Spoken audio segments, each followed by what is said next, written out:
오늘 주시는 하나님 말씀 골로새서 3장 15절에서 17절까지 말씀입니다. 그리스도의 평강이 너희 마음을 주장하게 하라.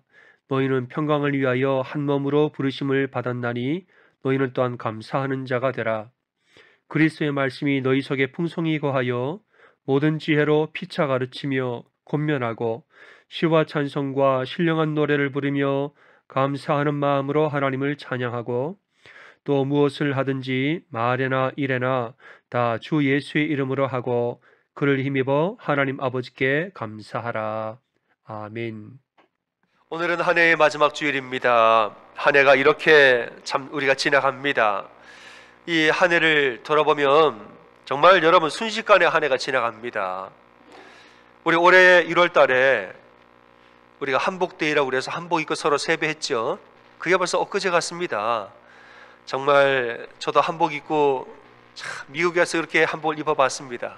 어느 분이 배려해 주셔서 좋은 한복을 제가 입고 서로 이렇게 세배하고 인사한 게 진짜 엊그제 같은데 벌써 오늘이 12월 마지막 주가 됐습니다.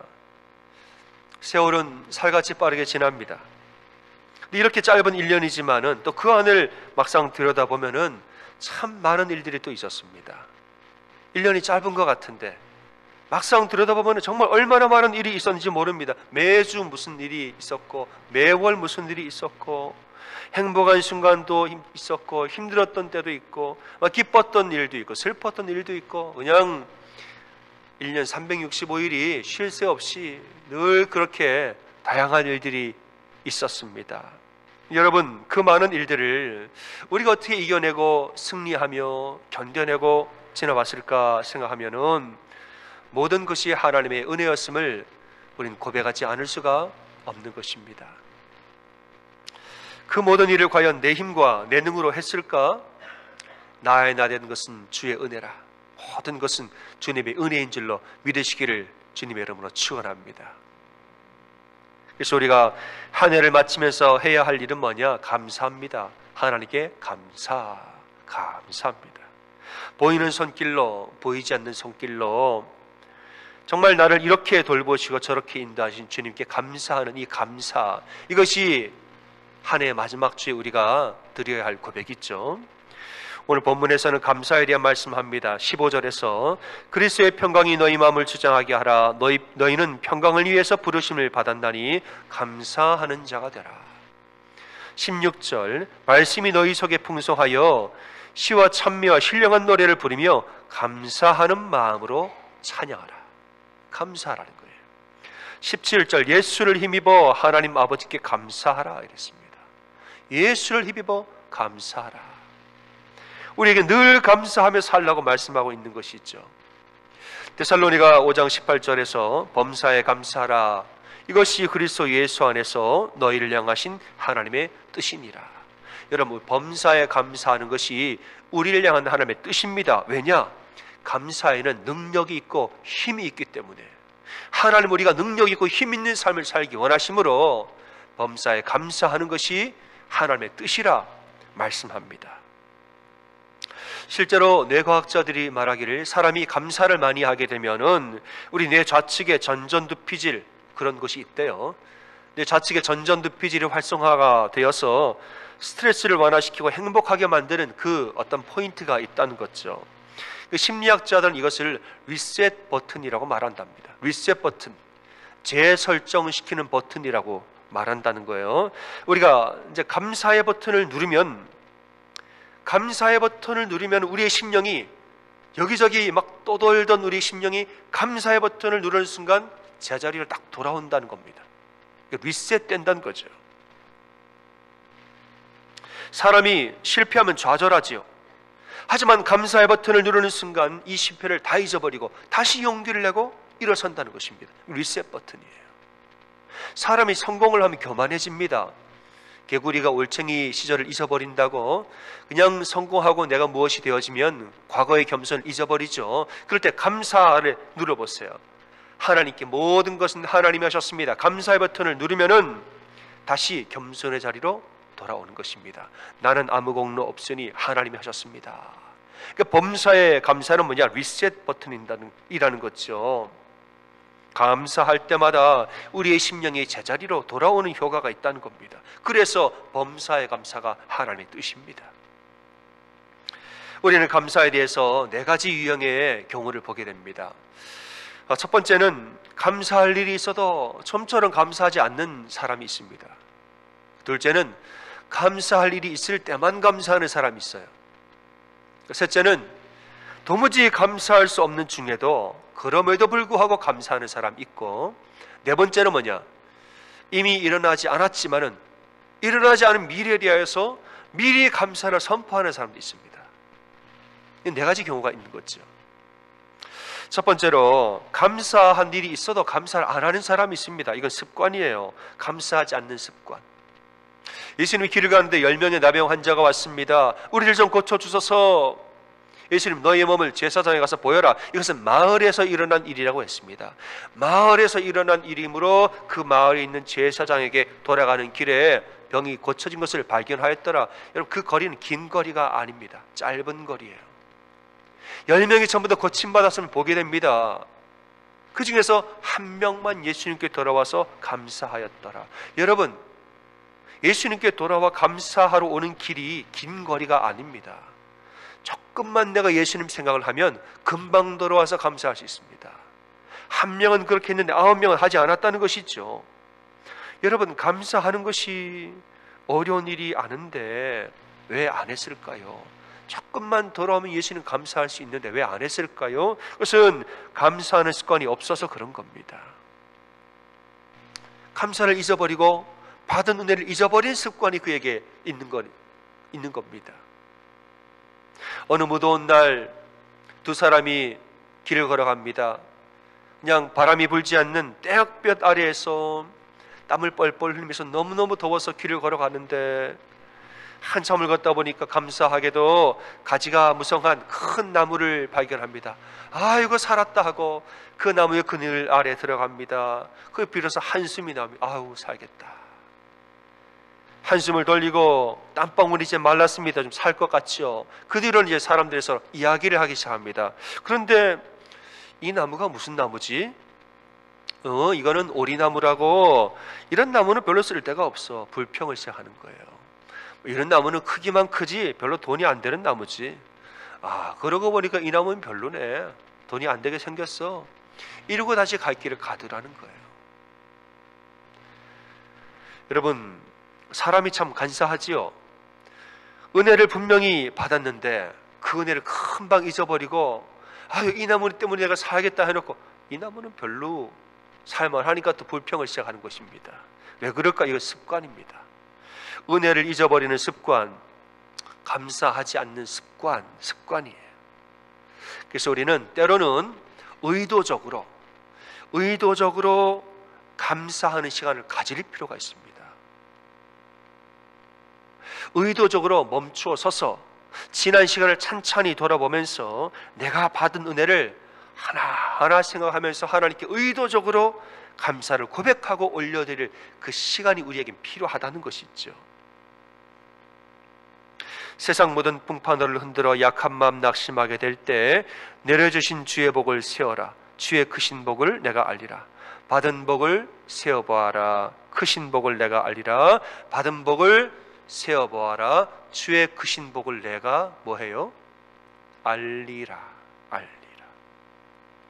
여러분, 우리가 받은 복을 세어보지 않으면 너무 막 바쁘게 사느라고 그런 거 나는 셀 시간이 없습니다. 안 세어봐요. 그러면은 무슨 복을 받았는지 몰라요. 그러나 멈추어 서서 시간을 내어서 의도적으로 내가 무슨 복을 받았나 한번 세어보세요. 세어보면은 크신 복을 내가 알리라. 아멘. 그래서 여러분, 제가 권면을 드리는 것은, 여러분, 올 한 해가 지금 며칠 남지 않았습니다.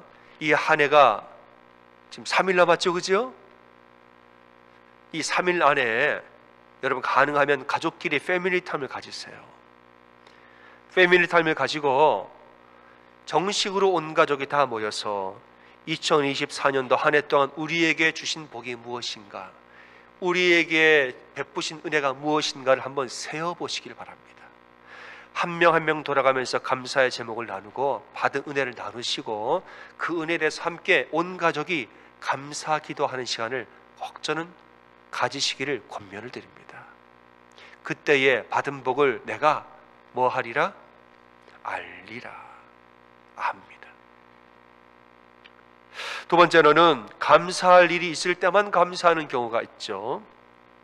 감사할 상황과 이유, 감사할 조건이 있어야 내가 감사한다는 것. 이런 사람들 말합니다. 아유, 내가 감사할 일이 있어야 감사하지요 말해요. 여러분, 조금만 생각해보면 우리 주변에, 우리 일상에 감사할 조건이 얼마나 많이 있습니까? 감사는 영어로 thank죠. thank의 어원은 think라고 말합니다. 실제로 고대어의 어원을 찾아가 보면은 thank의 어원은 think예요. 그러니까 감사는 생각에서 시작이 되는 것입니다. 우리가 조금만 생각을 달리하면 이거는 굉장히 감사한 일이었습니다. 생각하지 않으니까 무심코 지나갔지요. 그러나 한 번만 여러분 생각을 해보세요. 이거는 굉장히 감사한 일이에요. 우리 일상 속에 이런 감사가 얼마나 많이 있는지 조금만 여러분 생각을 해보면은 감사할 일이 굉장히 많다는 거죠. 어느 군대에서 있었던 이야기입니다. 이제 힘든 하루가 지나고 저녁 시간이 됐습니다. 그날 저녁에 저녁 식사 메뉴는 돈가스. 군대에서 굉장히 인기 있는 메뉴죠. 병사들이 기대하는 마음으로 식당에 갔습니다. 갔더니 담당자가 말하는 거예요. 여러분, 오늘은 1인당 돈가스를 2개씩 드립니다 그랬어요. 그러니까 환호를 했습니다. 와 하고 좋아했어요. 근데 여러분 진정하세요. 대신에 오늘은 소스가 없이 돈가스만 2개를 드립니다 그래요. 그 이유는 이제는 보급품을 가져와야 되죠. 근데 실수로 원래는 돈가스 한 박스, 소스 한 박스를 가져와야 되는데 실수로 돈가스만 2박스를 갖고 왔다는 거예요. 소스를 못 가져오고. 돈가스만 소스 없이 2개를 드립니다. 이제 환호가 불평으로 바뀌었습니다. 아니 어떻게 소스도 없이 돈가스를 먹나? 뭐 하는 거야? 왜 그런 실수를 하고? 불평을 하기 시작하는 거예요. 그때 고참 병사가 이렇게 말했다는 거예요. 야, 불평하지 마라. 지금 우리 근처에 어느 부대 애들은 돈가스 없이 소스만 2개 먹는 부대가 있다. 우리 그냥 감사한 줄 알고 그냥 먹어라. 그랬다는 거예요. 군대는 그렇죠. 없으면 안 줍니다. 있는 대로 먹는 게 군대니까. 야, 우리는 돈가스 2개 먹지. 어느 부대 지금 소스만 2개 먹는다. 감사한 줄 알고 그냥 먹자고. 그랬다는 거예요. 여러분, 조금만 think하면 땡할 일이 얼마나 많습니까? 쉽게 불평하지 마세요. 조금만 생각하면 감사할 일이 우리 주변에 너무 많다는 사실을 믿으시길 바랍니다. 우리가 특별히 감사한 일도 있죠. 하지만은 매일의 일상도 감사합니다. 우리 자녀들 잘 되고 사업이 잘 되고 병이 낫고 형통하면 감사하는 것이 아닙니다. 하나님과 함께하는 우리 일상이 다 감사합니다, 여러분. 그 안에 감사한 일들이 하나님의 손길과 하나님 인도하신 보이게 보이지 않게 우리를 돌보시는 게 얼마나 여러분 많은지 모릅니다. 우리가 당연하게 누리는 일상이라는 것이 누구에게는 인생의 목표일 수도 있다는 거예요. 우리는 숨 쉬는 게 당연하게 여겨지죠. 누군가에게는 그게 돈 주고 사서 마셔야 하는 산소일 수도 있습니다. 병원에 누워있으면 걷는 것이 감사하고 금식을 해보면 밥 한 숟가락도 감사합니다. 우리가 마음이 메마르면 이런 것에 눈을 감고 다 지나가 버립니다.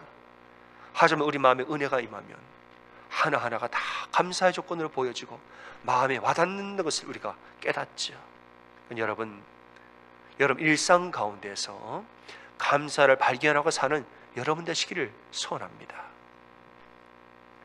세 번째로는 감사할 수 없는 중에도 그럼에도 불구하고 감사하는 경우도 있습니다. 예수님이 5,000명을 먹이시려고 했는데 좀 가져와 봐라, 있는 것을 가져와 봐라 했더니 물고기 2마리, 떡 5개, 5병이어 가져왔습니다. 지금 먹여야 할 사람은 5,000명인데 내 손에 내 수준에 있는 것은 5병이어밖에 없습니다. 근데 주님이 이것을 들고 축사하셨더라. 축사라는 것의 어원은 감사기도라는 말이에요. 여러분이라면 감사가 나옵니까? 먹여야 할 식구는 5,000명인데 내 손에는 5병이어밖에 없는데 여러분 감사가 나옵니까? 감사가 나와요? 예수님은 감사했다는 거예요. 왜냐? 하나님의 인도하심을 분명히 믿었기 때문에 감사했고 실제로 그 믿음대로 이루어졌습니다.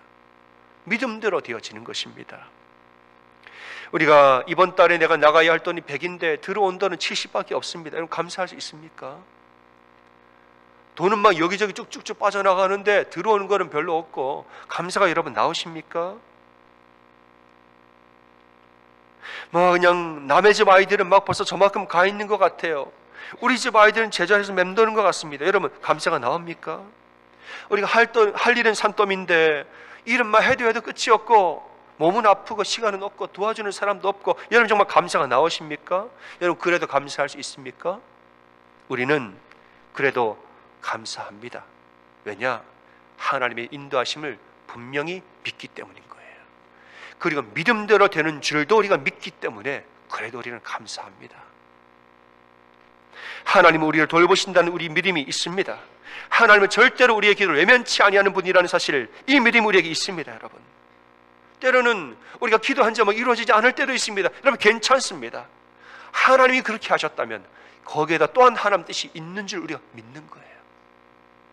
그리 아니하실지라도 그럼에도 불구하고 우리는 하나님 믿는 믿음이 있습니다. 그리고 이 믿음대로 되는 줄도 우리는 믿습니다. 그러니까 여러분 감사하고 사세요. 어느 여자 집사님이 결혼을 했는데 신혼 초부터 남편이 술을 먹고 들어오기 시작합니다. 하루 이틀이 아니고 그냥 10년 동안 계속 술을 먹고 늦게 들어오는 바람에 결혼 생활이 엉망이 됐습니다. 10년 동안 하나님 우리 남편 구원해 주세요. 우리 남편 구원해 주세요. 술 좀 그만 끊게 해주세요. 기도를 해도 여전히 안 변합니다. 어느 토요일 날 밤에 남편이 또 술을 표현하면 고주망태가 돼서 현관문을 열고 들어오자마자 신발장인데 그냥 넘어져서 엎드려 자고 있는 거죠. 아내가 가서 남편을 신발을 벗기고 무거운 남편을 방으로 끌고 와서 이불을 덮어서 눕힌 다음에 이제 신세 한탄을 합니다. 하나님, 제가 10년 동안 그렇게 기도를 했는데 왜 남편은 변하지 않을까요? 나는 더 이상 못 참겠습니다.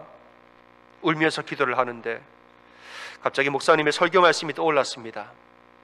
범사에 감사하세요. 감사는 기적을 일으킵니다. 그 말씀이 생각이 난 거죠. 그럼 내가 뭐가 감사하나?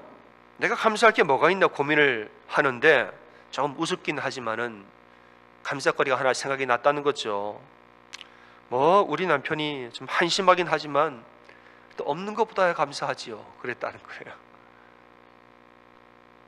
근데 그렇게 말하니까 한 가지가 또 생각이 났습니다. 뭐 지금은 이래도 언젠가는 정신을 차리겠거니 하니 그래도 감사합니다. 근데 또 생각이 났습니다. 저렇게 술에 취해도 다른 집에 안 가고 집에 꼬박꼬박 잘 찾아와서 잠을 자니 그것도 감사합니다. 술은 좋아하는데 여자라고는 아내밖에 모르는 게 이것도 감사합니다. 다른 남편들 술 마시고 집에 오면 손찌검을 하고 밤새도록 주사를 부려서 온 집안 잠도 못 자게 하는데 우리는 그런 일 없어서 감사합니다. 토요일 날에 술 마시고 들어오면 주일날까지 잠만 자니 교회 가는데 방해 안 받아서 그것도 감사합니다. 막 나오는 거죠.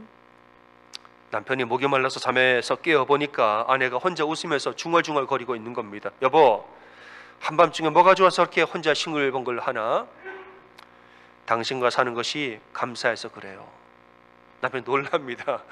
내가 뭐가 감사한데? 그랬더니 아내가 감사한 내용을 쭉 얘기했어요. 이래서 고맙고 감사해요. 그 말을 들으면서 남편이 표정이 변하더니 이렇게 말했다는 거죠. 여보, 내가 당신 속을 그렇게 썩이며 사는데도 나랑 사는 것이 감사하다고 하니까 참 고마워. 이제부터 내가 술도 좀 끊으려고 노력하고 나랑 같이 교회 가는 게 그렇게 소원이라면 교회도 한번 가봅시다. 이렇게 말했다는 거지요. 감사하니까 기적이 일어난 줄 믿습니다. 10년 동안 저 한심한 남편 좀 고쳐주세요.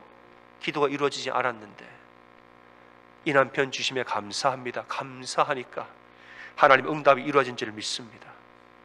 믿음대로 되어지는 줄 믿습니다. 사랑하는 여러분, 감사에는 놀라운 힘이 있습니다. 여러분, 감사하며 사는 여러분 되시기를 소원합니다. 특별히 2024년 한 해, 이제 우리는 한 해를 보내는 자리에 있습니다. 한 해를 2024년 흘려보내는 자리에 있는데, 이 한 해를, 떠나가는 한 해를 감사함으로 떠나보내는 여러분 되시기를 바랍니다.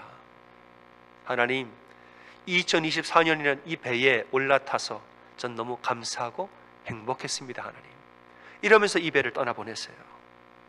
찬찬히 좀 돌아보면서 가족끼리 모여서 받은 복을 세어보시고 하나하나 이 일들에 감사하면서 고백을 하세요. 형통케 하심도 감사, 평범한 일상에도 감사, 고난 중에도 감사, 어려워도 감사, 시험과 유혹에도 나를 강건케 하심에 감사, 그럼에도 불구하고 감사, 감사하면서 이 한 해를 떠나보내는 그런 우리가 되기를 소원합니다. 마지막으로 네 번째는 뭐냐? 일어나지 않은 미래에 대하여서, 앞날에 대하여서 미리 감사하는 거예요. 이거 참 귀한 믿음이죠. 예수님이 죽은 나사로를 살리실 때 이렇게 기도하죠. 아버지여, 내 말을 들으신 것을 감사하나이다. 항상 내 말을 들으시는 줄을 나는 알았나이다. 이랬어요. 아직 나사로가 깨어나지 않았습니다. 아직 죽은 상태예요. 근데 예수님이 감사를 먼저 선포하고, 하나님 이미 들으실 줄을 믿고 감사합니다 하고, 그 다음에 나사로에 일어나라 라고 선포했다는 거죠. 예수님이 먼저 감사를 선포한 이유는 뭐냐? 모든 일에 응답하신 하나님을 완전히 믿었기 때문입니다. 항상 기도에 응답하시는 줄 날 믿었나이다. 과거에 대한 믿음이 미래에 대한 선포로까지 이어지는 것입니다. 시편 100편 4절에 감사함으로 그 문에 들어가며 찬송함으로 그 궁정에 들어가서 그에게 감사하며 그 이름을 송축할지어다. 뭐라고 말합니까? 성전 문에 들어갈 때 이미 감사하면서 들어가라고 말했어요. 예배당 안에 들어갈 때 아직까지 은혜를 안 받았습니다. 예배가 시작하지 않았습니다. 근데 벌써 성전에 들어갈 때 감사합니다 선포를 하고 들어가라는 거예요. 왜냐? 하나님은 분명 은혜 주실 분인 줄 내가 믿기 때문에. 하나님 나를 보호하시고 인도하시고 그 기도를 들으셔서 역사하신 분이시라는 것을 난 너무너무 믿기 때문에 이미 들어갈 때 감사를 선포하고 들어가라는 것이죠. 여러분, 다가오는 2025년은 이러한 마음으로 맞이하시기를 바랍니다.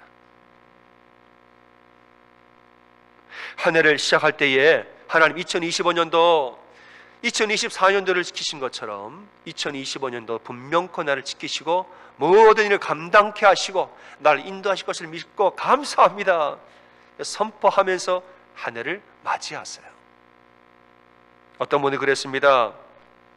우리가 기왕 감사할 거면은 뒷북을 치지 말고 앞북을 치라 그랬습니다. 어차피 우리가 감사할 거 이래도 저래도 감사할 거면 뒷북을 치지 말고 앞북을 쳐라. 먼저 감사하고 시작하라는 거죠. 여러분, 보고 믿는 것도 중요하지만 보지 않고 믿는 믿음이 더 귀하다고 그랬습니다. 마찬가지죠. 우리가 보고서 감사하는 것도 귀하지만은 보지 아니하고 미리 감사하는 것은 더 귀한 믿음이죠.